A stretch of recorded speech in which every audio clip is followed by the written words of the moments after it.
Hi friends, మనందరికీ ఒక విషయం తెలిసిందే. అదేంటి అంటే మనిషి పనుల కన్నా మాటలు చాలా ప్రభావితమైనవి. నిజమే కదా. మనిషి ఏం పని చేసినా మనకి అంత అనిపించదేమో, కానీ ఒక్క మాట అంటే మాత్రం అస్సలు తట్టుకోలేము. అదేంటో ఒకేసారి మనసుకు తగిలినట్టుగా ఉంటుంది. ప్రజెంట్ ఎలా ఉంది అంటే ఏదైనా మనం నమ్మిన వాళ్ళే కదా అని అన్నీ షేర్ చేసుకోవడం, కానీ ఏదైనా చేస్తూ ఉంటే వాళ్ళ దగ్గర నుంచే మనకి రివర్స్ అనుకోలేని, అసలు ఎక్స్పెక్ట్ చేయలేని మాటలనేవి వస్తూ ఉన్నాయి. అది మనకి చాలా పెయిన్ఫుల్ సిచ్యువేషనే అనొచ్చు.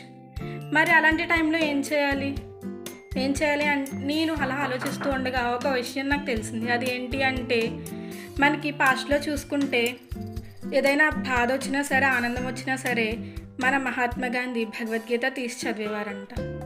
అంటే భగవద్గీతయే కాదు, మన మోరల్ బుక్స్లో ఖురాన్ అయినా లేదంటే బైబుల్ అయినా భగవద్గీత ఏం చదివినా కానీ మనకి దీనికి సొల్యూషన్ అనేది దొరుకుతుంది.